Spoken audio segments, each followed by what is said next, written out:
João capítulo 10, vamos ler dos versículos de 1 até 6. João capítulo 10, versículos de 1 a 6. Vamos ler todos juntos, se você tem aí a sua Bíblia. Diz assim a bendita, eterna e perfeita palavra do nosso Deus.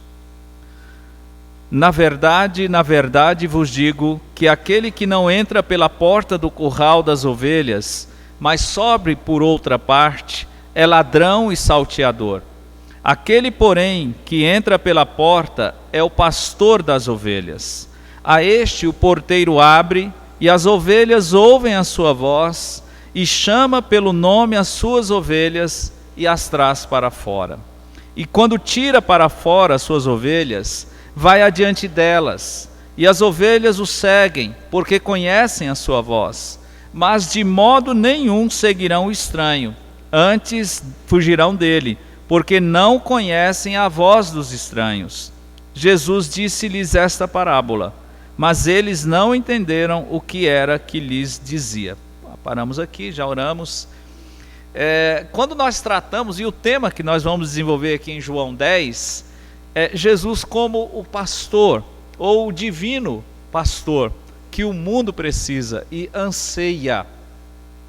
Mas antes, vamos tratar do contexto em que Jesus diz essa parábola aqui, dos versículos de 1 a 6. Nós estamos ainda vivendo aquele momento em que aquele cego, antigo cego, foi milagrosamente curado por Jesus Cristo. Jesus, como eu havia dito, eu acredito que foi feito isso, ele deu um novo globo ocular para ele, fez uma nova criação ali do barro, repetindo aquilo que havia feito de uma maneira completa no Éden, com Adão. Mas por causa disso, desse milagre, nós vimos que esse cego foi expulso da sinagoga, significando que para ele acabou todo o relacionamento que ele tinha de benefícios e relacionamentos sociais e talvez até familiar ali em Israel. Porque ser expulso da sinagoga era perder todos os seus direitos, como um judeu tinha, direitos, privilégios. E Jesus havia encontrado com ele. E quando Jesus se apresentou como o Messias, filho de Deus, o cego fez uma declaração de fé, que havia crido nele como Deus, o Filho de Deus, aquele que havia o salvado. Mas, ao mesmo tempo, ao lado estavam os fariseus, que o haviam expulsado recentemente, antes de ouvir a sua declaração de fé. Em suma, aquela ovelha recém-convertida, e aquele ex-cego, ele já tinha sido olhado por Jesus Cristo. Jesus Cristo já tinha se encaminhado a ele antes da sua conversão.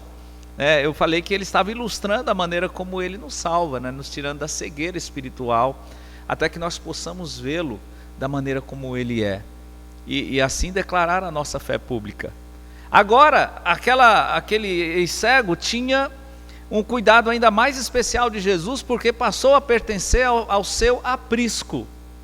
Então, dos versículos 1 até o versículo 6, eu acredito que ainda é uma sequência daquele acontecimento. Tanto que depois, no próprio capítulo 10, eles vão citar a respeito do milagre daquele cego, que havia criado um impacto grande.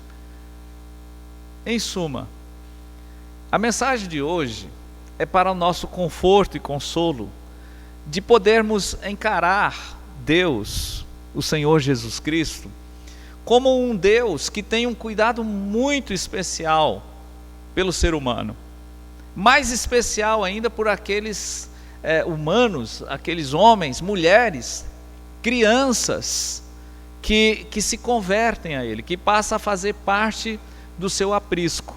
Eu penso que essa mensagem era para ser ouvida por aquele ex-cego, e também para nós que de diversas maneiras sofremos quando nos convertemos a Jesus Cristo.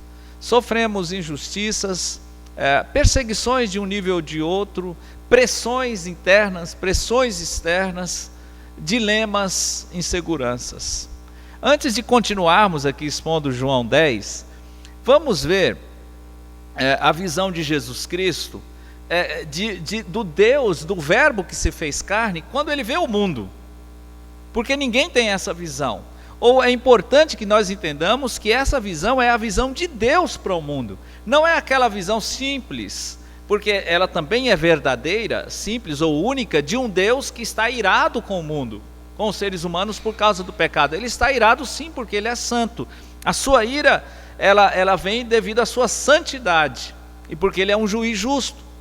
Mas também ele é amor na sua essência. E a criatura mais amada no universo por Deus somos nós. Não são os anjos, não são os animais, somos nós. Ele morreu, Deus morreu na cruz do Calvário por seres humanos. E isso, nada pode mudar esse fato da grande declaração de amor de Deus pelo mundo. O mundo caído, não simplesmente o mundo redimido. Jesus falou isso em João 3,16. Mas em Mateus capítulo 9, vamos ver ali, nós temos uma visão de Cristo, ou a partir dele, como ele vê esse mundo.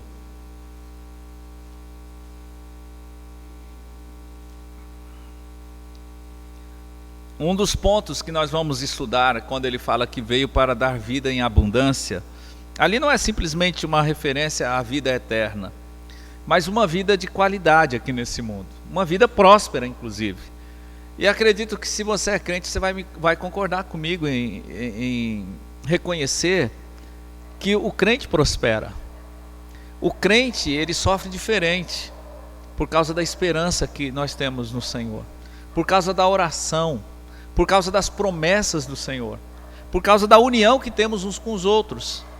Mas o Senhor também, ele tem uma preocupação e um interesse com aqueles que estão ali caídos. Se a gente vê muitas coisas acontecendo, e temos que falar do nosso país. Nós vivemos uma tragédia que ela não tem igual no mundo, porque embora nós não estejamos em guerra declarada, né, o número de pessoas que estão morrendo não tem igual em nenhuma guerra que está acontecendo. De estupros, pedofilia, de corrupção em todos os níveis, né, de uma falta de assistência social mesmo para os mais pobres. Então nós vivemos num país onde essas coisas estão de uma maneira muito clara aí.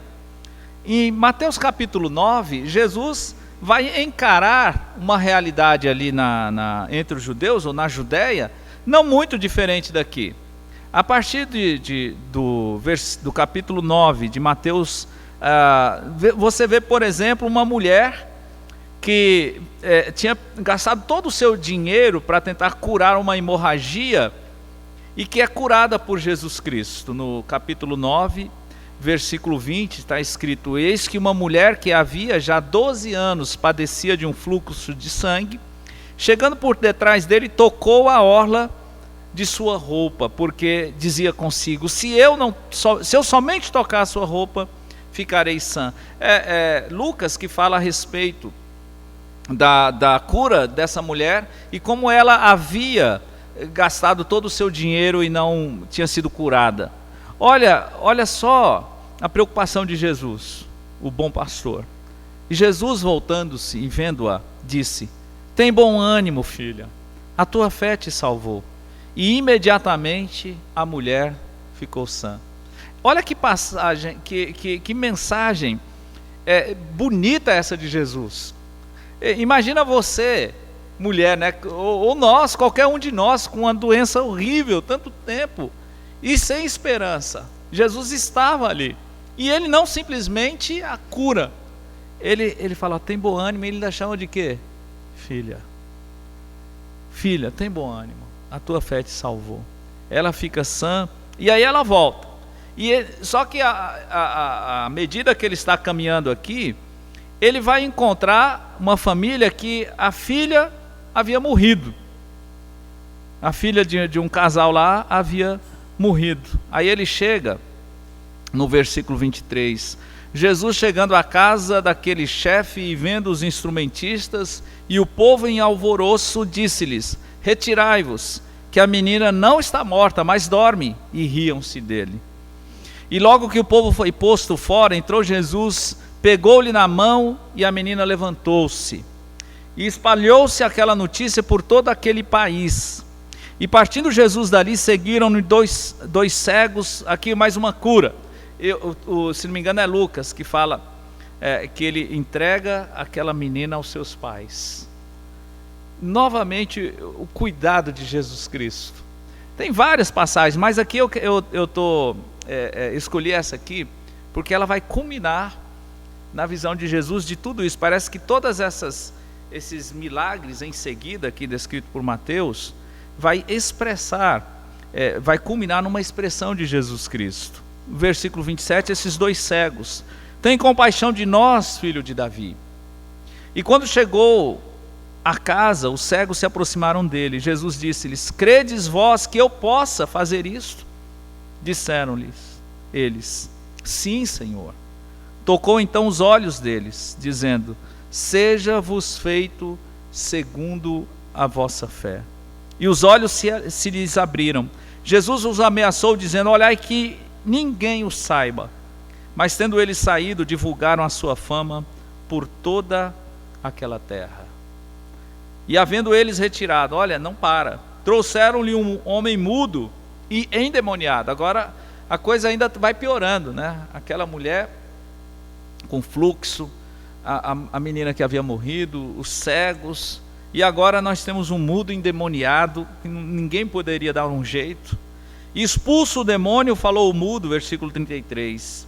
E a multidão se maravilhou, dizendo: nunca tal se viu em Israel e no mundo inteiro, nunca se viu isso. Mas os fariseus diziam: ele expulsa os demônios pelo príncipe dos demônios.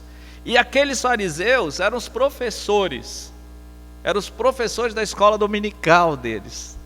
Imagina, eram aqueles líderes que deveriam facilitar a fé daquele povo e dizer: graças a Deus, o nosso Messias veio. Estava tão claro ali. Ele estava fazendo tudo o que as profecias de Isaías e dos demais profetas diziam. Tudo ele estava cumprindo ali. Ele estava mostrando que o reino dele estava ali, e que no reino de Jesus não havia lugar para morte, para demônios, para doenças, para dor. Apocalipse fala isso, né? É a chegada desse Deus maravilhoso. E aí esses fariseus, que a gente vai ver lá também em João capítulo 10, ao invés de conduzir aquele povo e consolar suas dores com a esperança no Messias, e agora o Messias estava ali, ele estava desvirtuando a fé deles. 35. E percorria Jesus todas as cidades e aldeias, ensinando nas sinagogas deles, e pregando o evangelho do reino, e curando todas as enfermidades e moléstias entre o povo. Ponto. Agora olha a visão de Jesus, diante desse quadro dramático. É dramático, não é? E vendo as multidões, teve grande compaixão delas. Irmãos, nós temos que dar uma pausa aqui. Jesus se importa com a miséria humana. Jesus se importa conosco. Jesus se importa com o que está acontecendo nas casas, nas famílias, nos bairros, nas cidades, no país, no mundo. Jesus se importa com cada criança que é morta, que é vítima de violência. Jesus se importa com as injustiças sociais, trabalhistas. É impressionante, não é? Os profetas falavam sobre isso. Tiago até fala dos patrões que retiam o salário dos empregados. E ele fala assim, que o clamor dos trabalhadores subiram aos ouvidos do Senhor dos Exércitos. Nós temos um Deus que criou os céus e a terra, que olha para esse mundo como um pastor que olha para as ovelhas sendo despedaçadas, sofrendo. E ele não simplesmente olhou de cima, ele olhou no nível. O Senhor Jeová, o verbo que se fez carne, estava aqui. Essa compaixão vem do coração de Deus, que é um coração imutável. Teve compaixão delas, por quê? Olha lá. Porque andavam cansadas e desgarradas como ovelhas que não têm pastor. Elas por não ter pastor, elas estavam andando sem Deus. E olha só que ele está olhando para o povo de Israel, o povo da palavra, o povo que conheceu, e depois vamos ver a revelação do Antigo Testamento, desde Moisés, Salmos, profetas, que descrevia Jeová como o pastor de Israel. Jeová, o pastor de Israel.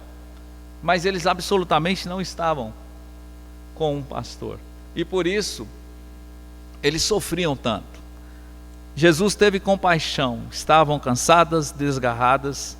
Então disse no versículo 37 aos seus discípulos: a ceifa é realmente grande, mas poucos os obreiros. Ele fala das ovelhas sem pastor, depois ele faz uma comparação, não no sentido de ovelhas e pastor, mas de alguém que ia fazer uma colheita e que precisava de obreiros, porque ele via que com todo o drama humano que acontece hoje, o volume só aumentou ainda mais. Sempre houve essas injustiças. Só que ele fala ainda por cima de tudo isso, essas ovelhas desgarradas, além de sofrer dia a dia com tudo isso, eles estão caminhando para o juízo final. E eles não estão sendo preparados para isso. Aí ele olha para os discípulos, para aqueles que agora eram ovelhas, e ele vai falar: roga ao Senhor da seara, para que ele mande obreiros para a sua seara. E essa palavra ainda vale hoje para nós. Eu vou deixar por último, lá em João 10, quando ele fala do tal porteiro, eu vou fazer uma aplicação para nós. Mas o que eu quero chamar a atenção no início da exposição de João 10, é que Deus se importa com esse mundo decadente, com dores individuais e coletivas. A visão dele é de um mundo que precisa do pastor, e nós precisamos dele. Nós precisamos desse Deus pastor. E vamos para João 10, então, voltamos ali no texto que nós lemos. Em Mateus 9, a gente pode dizer que é uma visão coletiva. Em João 10, é uma mensagem para aquele recém-convertido que havia sido expulso. E aqui então ele fala sobre uma parábola de um aprisco que nunca trabalhei como um pastor mesmo. E pelo que eu li, espero um dia conhecer como é o pastoreio no Oriente. Diz que é diferente do Ocidente, pelo menos os livros que eu li. E alguns comentaristas dizem o seguinte, que essa parábola de Jesus, que para nós, pelo menos para mim, é algo que eu nunca estive para viver, já vi ovelhas, mas nunca vi o trabalho mesmo do pastor. Ele disse que é o seguinte, é como se fosse um aprisco coletivo. Imagina um curral muito grande, em que vários pastores chegavam e colocavam os seus rebanhos naquele aprisco coletivo. E tinha uma só porta, que era contratado o porteiro, que ele tinha que ficar ali, ele dormia ali, para guardar durante a noite aqueles rebanhos. Ele era contratado para isso. Não era o pastor. Às vezes, esses rebanhos ou apriscos coletivos ficavam perto das casas dos pastores, mas às vezes não. Então o pastor ia, ficava lá, deixava. E então por isso que ele fala aqui sobre a porta do curral e sobre o perigo dos salteadores, dos ladrões. O salteador aqui não é só aquele que assalta, mas é aquele que entra para espalhar as ovelhas. É como um cara que vai para causar tumulto nas ovelhas. E aí ele fala que o pastor entra pela porta, o pastor das ovelhas. E o porteiro então sabe que aquele que está ali na porta do curral, vamos dizer, coletivo, ele é pastor, porque o porteiro o conhece. Aí o pastor chega, imagina, suponhamos que tenha 3 rebanhos ali. Aí como é que ele vai saber qual é o rebanho dele? Não tem as marcas, ele não vai saindo lá pegando. Ele vai chamando. Ele vai chamando. Por nome. Era um relacionamento. Era não, ainda é, porque ainda existe essa prática. Um relacionamento de amor desse pastor, diferente do vaqueiro com o boi, né? Mas era de amor por aquelas ovelhas que ele dava nome a elas. E aí ele chegava na porta, porque tinha um rebanho dele ali, aí ele chamava: fulano, fulano. Alguns faziam apenas sons, que a ovelha já reconhecia, mas ela, quando ouvia, a ovelha reconhecia a voz do seu pastor. Então aquelas ovelhas que eram chamadas por nome, elas reconheciam a voz e elas se encaminhavam ao pastor. Muito bonita a cena. As outras não. As outras não reconheciam, era aquele pastor que está chamando, não é o meu. Então os outros rebanhos ficavam ali. E depois ele saía, ele levava para o pastoreio, ou para beber água, não é? Ou para grama. Então cuidava e voltava e levava de volta. E por isso que ele fala assim, ele as tira para fora, ele vai adiante delas. Um escritor disse que no Ocidente os pastores ficam atrás, mas lá no Oriente, o pastor cria um vínculo tal com as suas pequenas ovelhas, que ele vai adiante. Elas o seguem porque elas confiam nele, conhecem a sua voz e não vão atrás de estranhos. Ainda, um escritor fala sobre as ovelhas como animais mesmos, e que eles têm uma característica diferente dos demais animais. Esse escritor diz o seguinte, que dentre todos os mamíferos, vamos poder dizer assim, a ovelha é o único animal que depende exclusivamente do cuidado do ser humano. Exclusivamente do cuidado do ser humano. Ela é dependente de um pastor. Embora ela faz parte da cadeia alimentar de animais menores do que ela. Ela não tem instinto de caça, ela depende, ela não tem senso de direção. Esse escritor fala que é um animal tapado, que ele precisa que o pastor indique o caminho, onde é que ela vai se alimentar. Não tem senso do perigo. Por isso que o Salmo 23 diz que o pastor escolhe, ele faz passar por, não só para levar para o pasto verdejante, ele fala por águas tranquilas. A ovelha é um animal que foi criado por Deus para representar a dependência humana desse Deus Criador.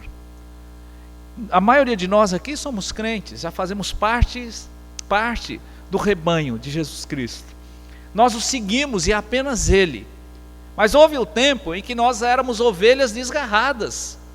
Ele vai dizer isso aqui no João 10. Ele vai dizer para os israelitas, ele vai dizer para aquele ex-cego que estava ali. Ele falou: olha, eu tenho outras ovelhas que não estão nesse rebanho. Me convém congregar essas ovelhas. Haverá então, ele disse, um só rebanho e um só pastor. E você vê, nós estamos há 2000 anos depois disso. E hoje nós podemos dizer, como aquele salmista, né? O Senhor, o Jeová é o meu pastor, Jesus Cristo é o meu pastor. Então, entendendo esse contexto de João capítulo 10, nós devemos encarar essa mensagem como uma mensagem que é para as ovelhas recém-convertidas ou as convertidas, para que nós amemos ainda mais Jesus Cristo. E ele vai dividir aqui e vai identificar assim: tem a parábola dos versículos de 1 a 6. Depois dos versículos 8, e nós vamos até o versículo 10, ele não vai dizer simplesmente que ele é o pastor, ele vai dizer que ele é a porta de acesso ao aprisco. Um aprisco aqui que é divino, não só de ovelhas, de animais. Depois ele vai se apresentar como o pastor divino. das suas ovelhas, a partir do versículo 11. Ele vai identificar as características dele como pastor, como o divino pastor. E nós vamos aprender a identificar também se somos realmente ovelhas. Quais são as características que Jesus vai dizer, essa é a minha ovelha? E ele vai descrever aqui. E ele também vai descrever as características daqueles que são representados pelos fariseus, que expulsaram aquela ovelha do convívio de Israel, porque ela havia sido chamada pelo bom pastor. Então eles são colocados ali naquele contexto como ladrões e salteadores, que vêm para espalhar, para roubar, para matar as suas ovelhas. E por fim, nós vamos tratar sobre o porteiro e o nosso papel como aqueles que serão cooperadores de Jesus Cristo para conduzir essas ovelhas a Cristo. Cristo nos chama para sermos ovelhas que vão reproduzir, para sermos cooperadores na maior obra do universo, do Deus pastor, o Deus que quer congregar as suas ovelhas. Então, antes de nós tratarmos de Jesus Cristo como a porta, vamos ver como Jeová, como Deus Criador dos céus e da terra, que agora é revelado em Cristo Jesus, desde o Antigo Testamento, ele se apresenta como o pastor de Israel. Então vamos ver alguns versículos, começando com Gênesis capítulo 49, versículo 24. Aqui Jacó está se despedindo dos seus filhos, em Gênesis 49, e ele vai fazer algumas profecias a respeito do que aconteceria com cada uma das tribos. E ele vai dizer a respeito do Deus de Israel. E olha como ele qualifica o Deus de Israel. Gênesis capítulo 49, versículo 24, ele diz: o seu arco, porém, susteve-se no forte. Ele está falando de José. E os braços de suas mãos foram fortalecidos pelas mãos do valente de Jacó.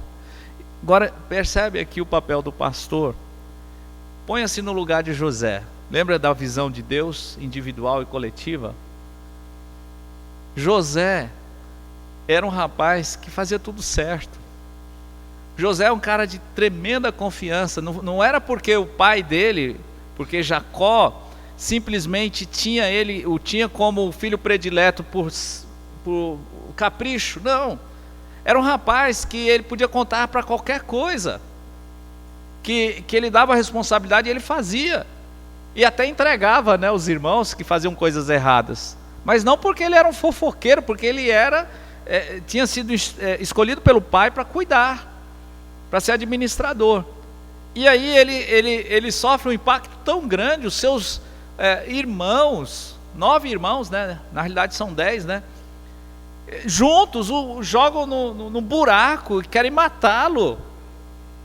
E ele não fez nada para isso de ruim. É certo que ele às vezes falava demais, né? Mas para fazer isso, os seus irmãos fazerem isso com ele. Daí ele é vendido no Egito, ele trabalha como um escravo, até trabalhar na casa de Potifar. E daí ali ele sofre uma outra injustiça. Ele é acusado de assédio sexual, né, pelaquela sem vergonha. E ele é preso injustamente. Imagina se você fosse José.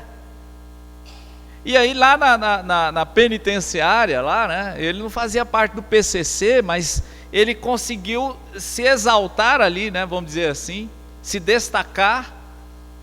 E ele já tinha acesso até aos outros presos, mas porque ele servia e era um cara de confiança. E ele interpreta os sonhos dos copeiros, do copeiro e do padeiro. Aí ele fala para aquele que sobrevive, né? Lembra de mim. A Bíblia diz: o copeiro esqueceu de José. muito tempo depois que ele vai lembrar. Como é que você se sentiria? Você se sentiria, ele era um crente já, mas você se sentiria um cara esquecido, injustiçado. Onde está Deus? Ele não vê a minha angústia, ele não vê isso que eu estou passando. Você vê que José trazia tanta dor, que os seus 2 filhos falavam a respeito. Deus me fez esquecer da casa do meu pai. Só que toda vez que ele chamava o filho, era assim: filho, o que me fez esquecer da casa do meu pai, vem aqui. Ele se lembrava da casa do pai. Deus me fez prosperar na terra da minha aflição. Ao mesmo tempo ele sabia disso. E quando ele viu os seus irmãos, ele não confiava mais nos seus irmãos. Ele tinha um amor grande, uma saudade grande pelo irmão caçula Benjamim. Ele queria trazer Benjamim de volta. E ele fez um plano, e o plano não deu certo. Sabe por quê? Porque seus irmãos mudaram. Seus irmãos mudaram. E ele não acreditou naquilo. É uma das cenas mais lindas que nós temos na Bíblia, a reconciliação dele com seus irmãos. Eu sempre me emociono quando eu vejo aquilo. E quando ele vê o pai, então, o pai fala: filho, eu não pensava que ia ver você. Ele diz que abraçou e ficaram abraçados um bom tempo. E depois, quando ele vê os filhos, eu agora estou vendo seus filhos, que agora são meus, não são mais seus. E agora o pai dele, no final da vida, ele vai dizer: olha, Jacó, quem susteve o seu arco foi o forte, e os seus braços foram fortalecidos pelas mãos do valente de Jacó.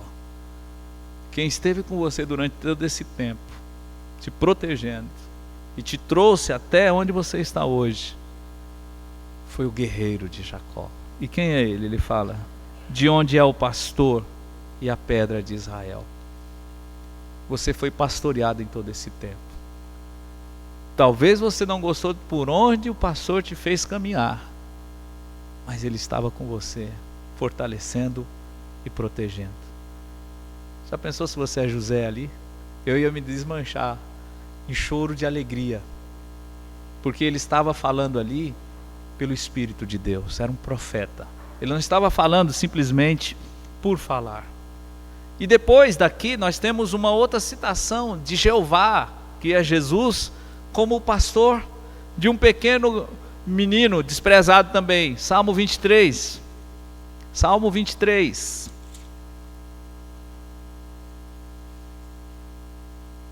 Davi escreve, não sabemos quando, talvez escreve durante o seu tempo em que ele era realmente um pequeno pastor, e um pastor valente, né, que protegia o seu rebanho, né, as suas ovelhas de leões, de ursos, mas que a gente sabe que era desprezado, nem o pai confiava nele.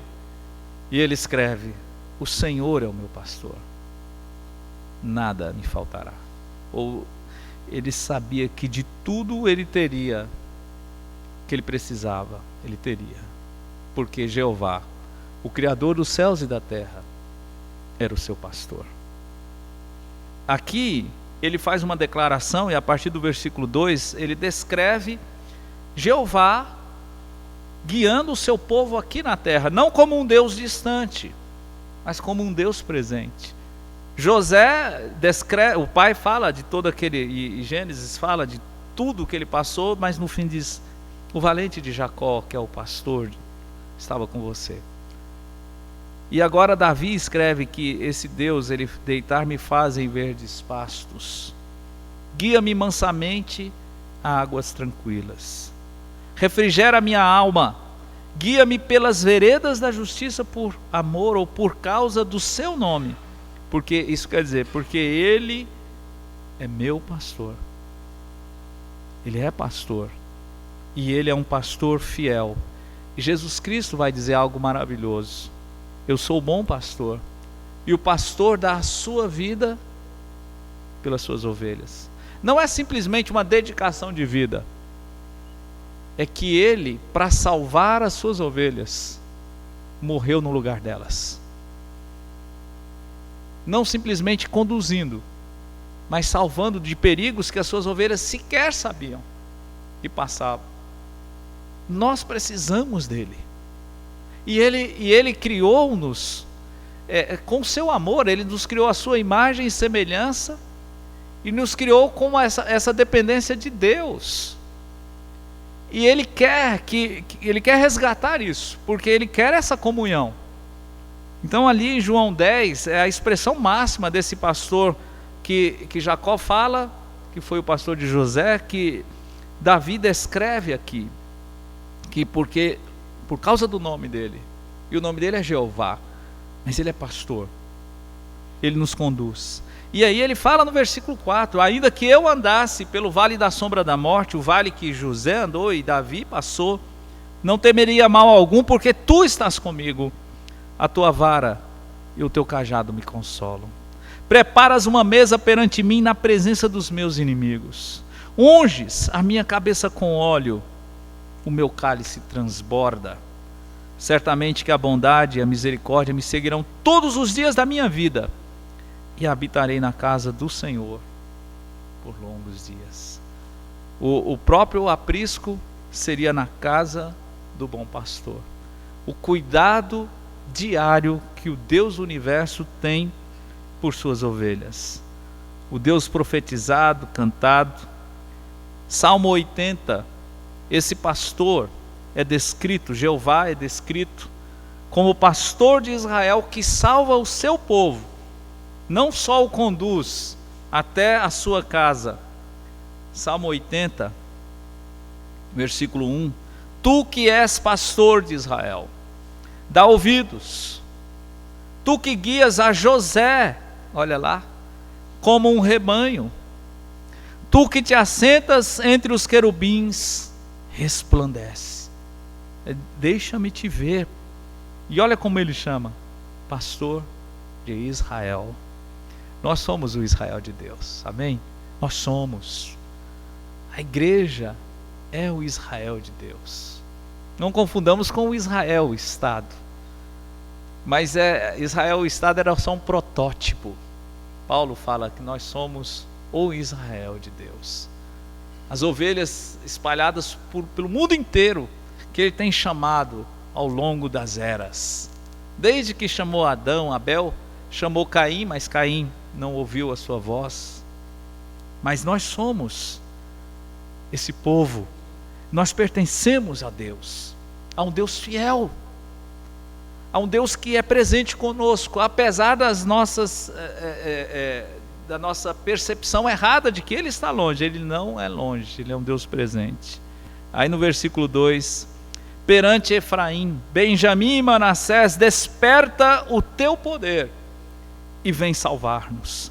Faze-nos voltar, ó Deus, e faze resplandecer o teu rosto, e seremos salvos. Depois você pode continuar lendo o Salmo, você vê que ele escreveu no período em que Israel estava rebelde contra Deus, mas ainda havia aquele remanescente fiel.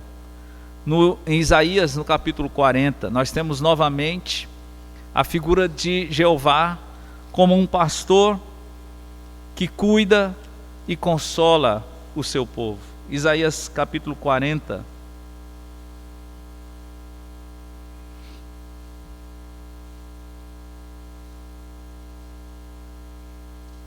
Ele fala no versículo 1: consolai, consolai o meu povo, diz o vosso Deus. No versículo 9: tu, ó Sião, que anuncias boas novas, sobe ao monte alto. Tu, ó Jerusalém, que anuncias boas novas, levanta a tua voz fortemente. Levanta, não temas. Dize à cidade de Judá: eis aqui está o vosso Deus. Eis que o Senhor virá com poder, e seu braço dominará por ele. Eis que o seu galardão está com ele, e o seu salário diante da sua face. Como pastor, apacentará o seu rebanho, entre os seus braços recolherá os cordeirinhos, e os levará ao seu regaço. As que amamentam guiará suavemente. Eu gosto dessa cena, de saber, e Jesus vai falar: as minhas ovelhas estão nas minhas mãos. Isaías 40 fala, está no colo dele, no regaço dele. E ele tem um cuidado muito especial. Então imagina essa cena.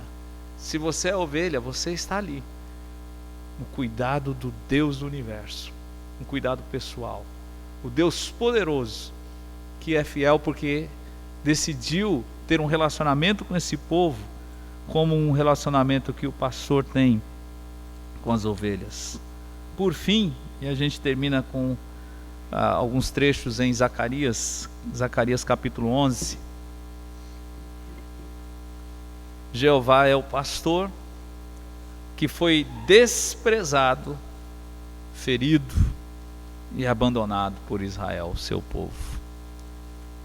Zacarias capítulo 11. Nessa profecia,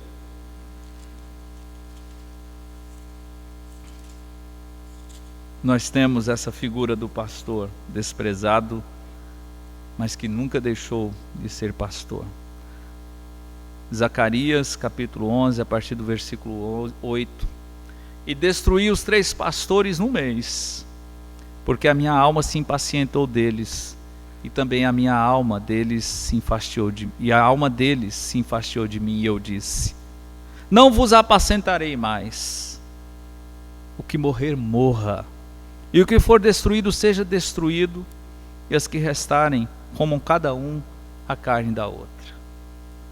E tomei a minha vara, graça, e a quebrei para desfazer a minha aliança que tinha estabelecido com todos estes povos. E foi desfeita naquele dia. Assim conheceram os pobres do rebanho que me respeitavam, que isto era a palavra do Senhor. Porque eu lhes disse: se parece bem aos vossos olhos, dai-me o meu salário, se não deixai. Salário de quem?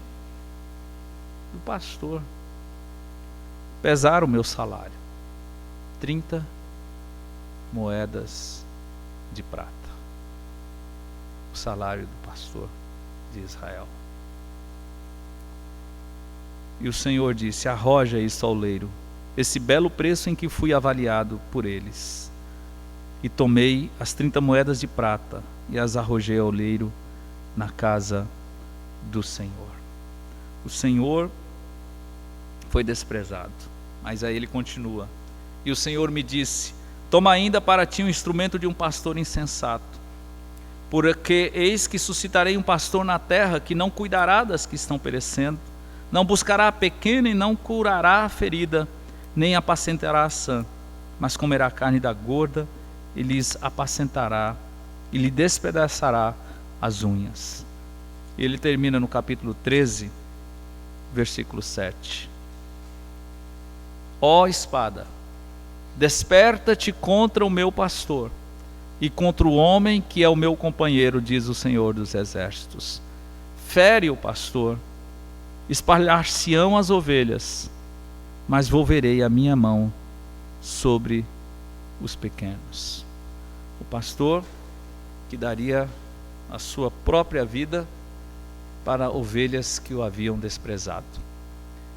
Jesus falou da parábola e ele falou: eu sou o bom pastor.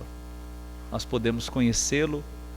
Ele esteve na nossa terra, no tempo, vivendo aqui conosco. É o pastor que nós precisamos. Vamos conhecê-lo mais, se Deus permitir, na semana que vem. Senhor, obrigado por tuas palavras maravilhosas. Saber que o Senhor não é apenas o Rei do universo, que controla do teu trono eterno toda a criação visível e invisível. O Senhor é o pastor do teu povo. O Senhor se importa até com aquelas ovelhas desgarradas, e conforme Ezequiel diz, ovelhas gordas, que não querem o teu pastoreio. Mas bendito seja o Senhor, porque a tua natureza é assim. E nós, ó Deus, como tuas ovelhas, mantém-nos, ó Pai, no teu aprisco, porque o Senhor, ó Pai, nos deu ao teu Filho, Jeová, o pastor. e que nós também, Senhor Deus, sejamos usados pelo Senhor para pregar ao mundo que tanto anseia pelo Deus pastor, mas não o conhece ainda. Despede-nos em paz aos nossos lares e não nos deixe esquecer que somos ovelhas do teu pasto, cuidadas de um modo muito especial pelo Senhor. Em nome de Jesus, oramos agradecidos. Amém e amém.